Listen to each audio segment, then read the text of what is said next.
You taste a piece of your favorite food and instantly remember your childhood when your mom cooked you this dish and smiled watching you eat. Or picture this. You hear a melody or smell a scent, and all of a sudden you're brought back in time when you were dancing with somebody emotionally flattered. Each of us has a unique set of treasure memories which can be evoked by an instant memory trigger, such as taste or scent or music. I would like to share with you one of my very personal memory triggers: people's accents. Somehow, accents I hear attach me to certain times and spaces of my life. They are like little time and space machines which bring me back to my treasure moments.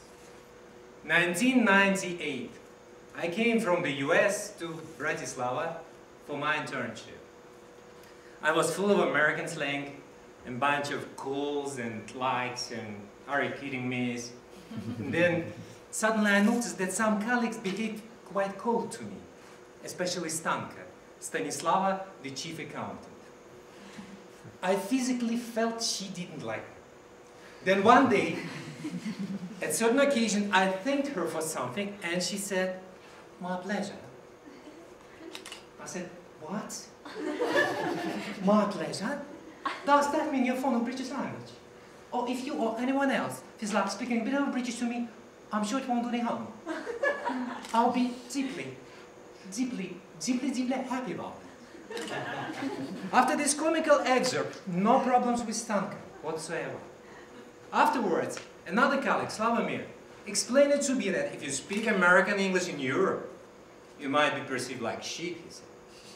He called me man and bro, but when he talked with somebody on the phone, he would say, "Do you mind if we meet at lunch to discuss these issues?" You know, these strange Europeans. Well, I shan't bother you any longer. 1999.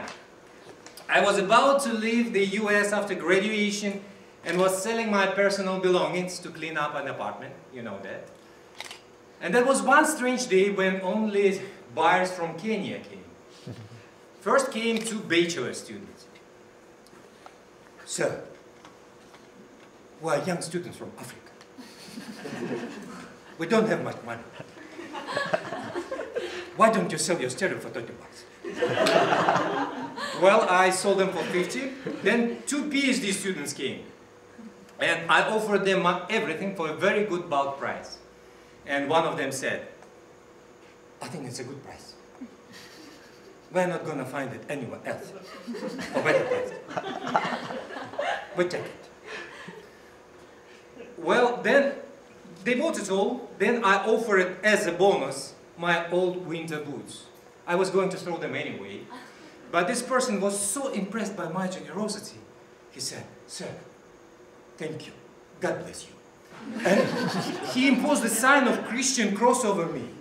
And you know, that was so unusual and so confusing. I gasped out, "I'm Muslim." And he said, "So what? You good Muslim. God bless you." Well, treasure moments. 2010, Dubai. I'm in a taxi with an Indian taxi driver, constantly talking on his mobile while driving.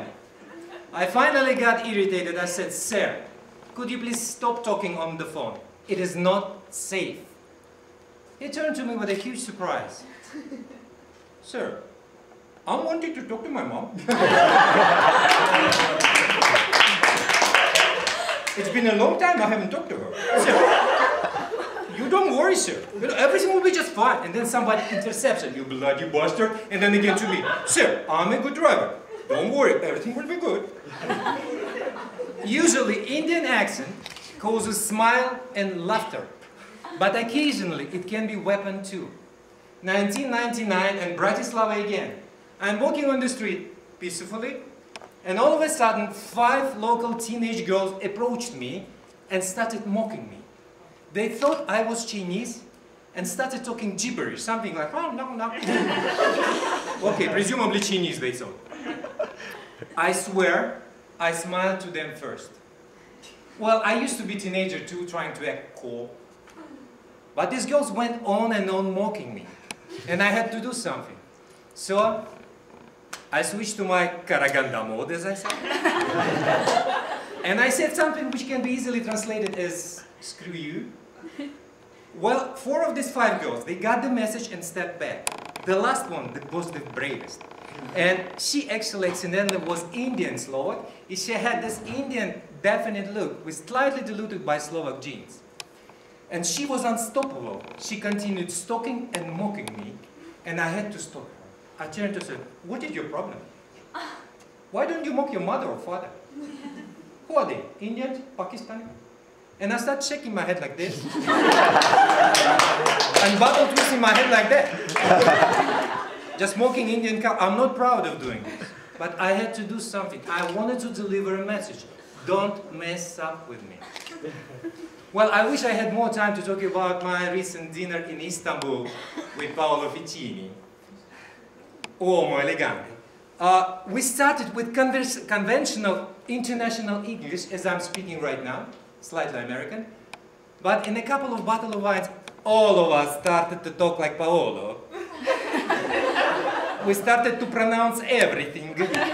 Something like not yet, or in the car, or very, very good. In fact, Paolo was very, very infectious.